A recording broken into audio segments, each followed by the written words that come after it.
أفبهذا الحديث أنتم مدهنون وتجعلون رزقكم أنكم تكذبون.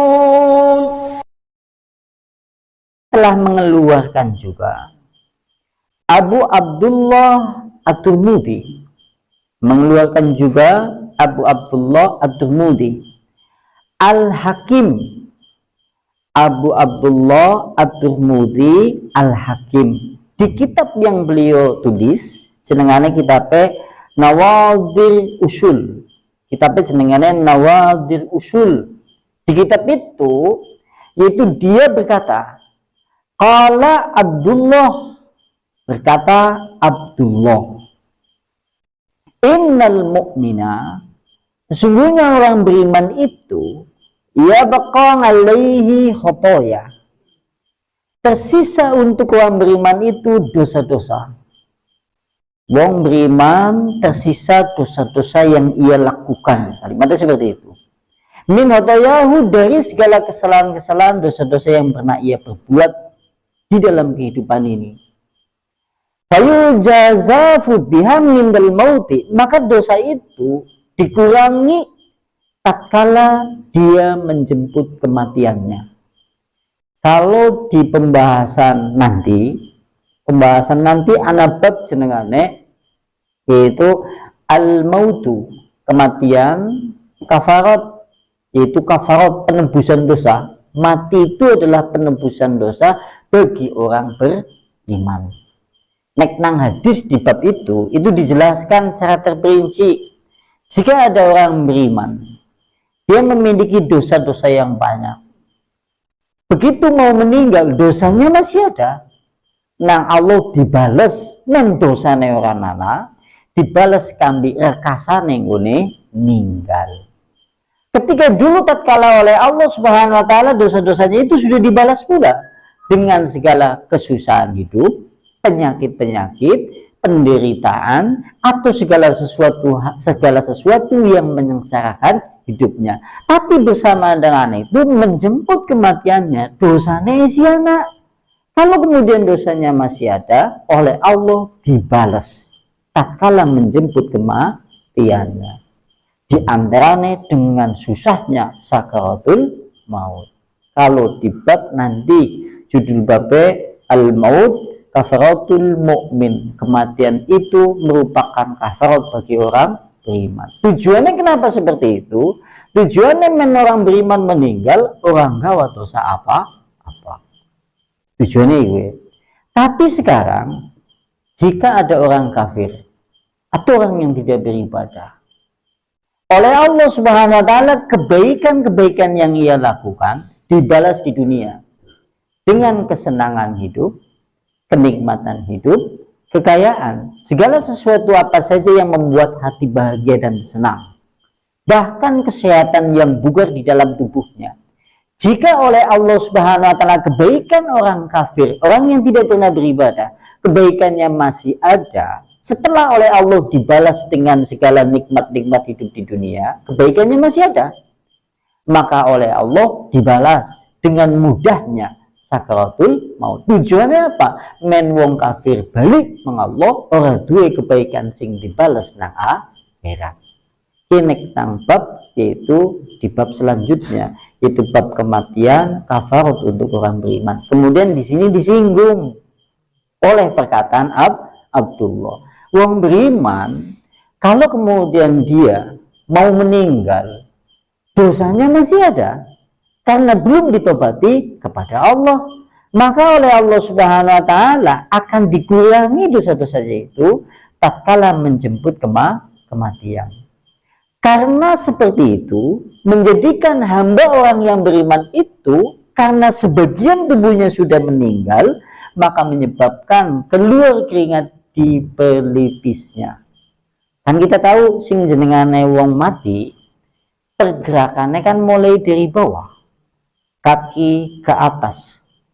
Tatkala kaki kemudian menegang, otot-otot kemudian juga meregang, tumit kemudian berpaut dengan tumit, betis berpadu dengan betis menahan sakitnya.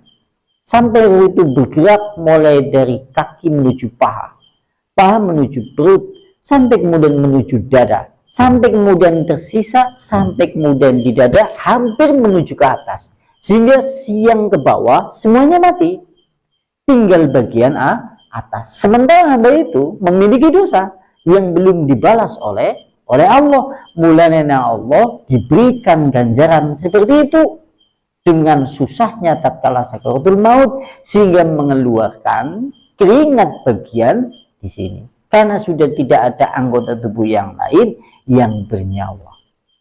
Ini menurut penjelasan yaitu Abdullah At-Turmudi bin Hakim.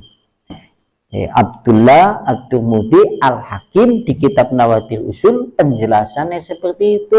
Suatu saat sampai ditakoni nang apa wong berimang kok metu keringete nang dahi. Panjenengan jawab seperti itu.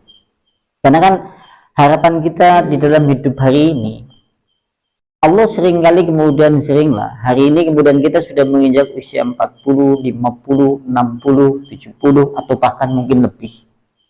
Dan Allah sudah menyinggung awalam nungammirkum mayatadzakaru fih. Bukankah kami Allah telah memanjangkan usia panjenengan di dalam hidup? Usia kalian di dalam hidup yang dimaksud di dalam ayat ini 40, ada yang menafsirkan 18, ada yang menafsirkan 60. Kebanyakan ulama menafsirkan 40. Artinya, kalau kita sudah hidup di dunia ini sudah sampai bilangan 40 tahun, Allah sudah tidak menerima udzur lagi terhadap permasalahan kesalahan dosa yang telah kita lakukan. Kita bisa bercermin dalam satu kasus, karena kita harapannya kan seperti ini, kita meninggal dalam keadaan membawa iman. Karena menurut hemat kami, kalau anda pernah merasakan kebahagiaan di dalam kehidupan ini, kebahagiaan yang suasananya itu membuat hati ceria, sampai-sampai kemudian wajah berseri-seri karena bahagia itu, yang seperti itu, semua kalau seandainya dunia berkumpul kemudian diberikan kepada anda, kebahagiaan yang seperti itu akan kalah dengan kebahagiaan seorang tatkala ia berpulang kembali kepada Allah dalam keadaan pulang membawa keimanan kepada Allah. Bukankah kalau seandainya kemudian ditanya, adakah kebahagiaan di atas kebahagiaan itu? Tidak ada. Karena kebahagiaan bagi orang beriman tatkala kemudian dia mendapati kematian, dia membawa keimanan, mendapatkan rahmat Allah, tentunya ini kebahagiaan di atas kebahagiaan. Toh kalau seandainya kemudian orang yang memiliki yang seperti itu digantikan dengan segala dunia seisinya, dia tidak mungkin mau, karena sudah tidak ada lagi kebahagiaan di atas itu.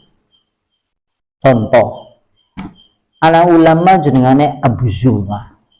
Ulama mbiyen ke Abu Zur'ah. Paling tidak ya buat pemotivasi antum. Bok suatu saat antum sing ngaji tahsin, ngaji kitab ini, ngaji tafsir Al-Quran, bok suatu saat meninggalnya seperti Abu Zur'ah.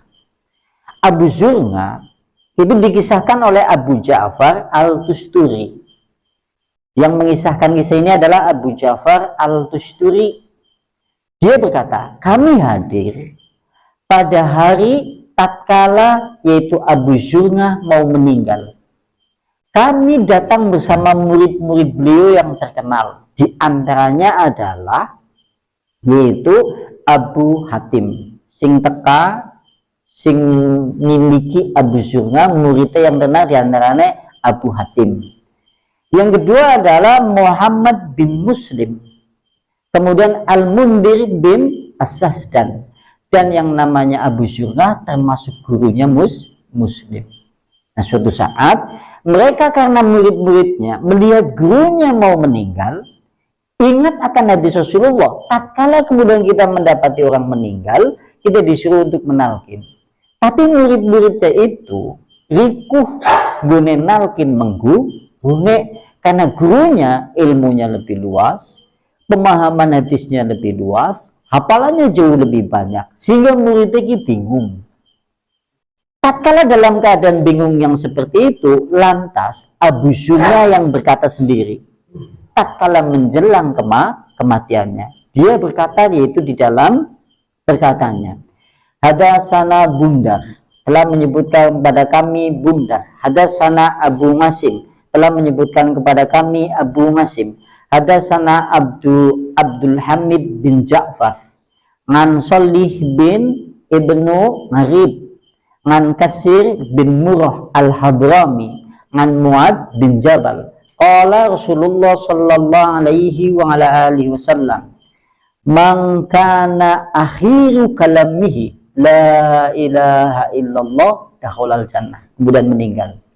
Masya Allah ya, anak wong meninggal malah esi sempat mulang. Masya Allah ya, langsung menyebutkan sanadnya, siapa saja yang meriwayatkan hadis itu, langsung kemudian mengeluarkan hadis yang berkenaan dengan talqin. Masya Allah, satu saat dengan satu saat minum-minum dapat meninggal, gandeng ngaji tahsin rajin, sok wah, meninggal. Masya Allah, iya, Masya Allah ya, Abu seperti itu. Masya Allah ya.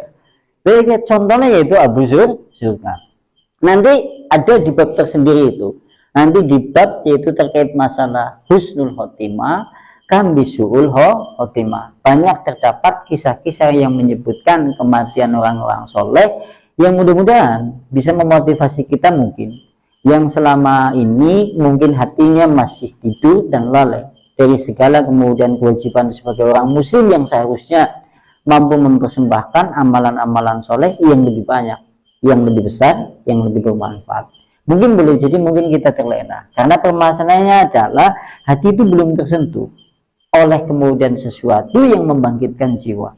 Karena kita tahu terkadang manusia kemudian malas beribadah, terkadang manusia itu malas untuk mengumpulkan bekal karena memang hatinya belum tersentuh dan betul-betul mendiami kehidupan akhir. Ya boleh jadi mungkin dengan kisah-kisah tadi bisa memotivasi. Masya Allah ya.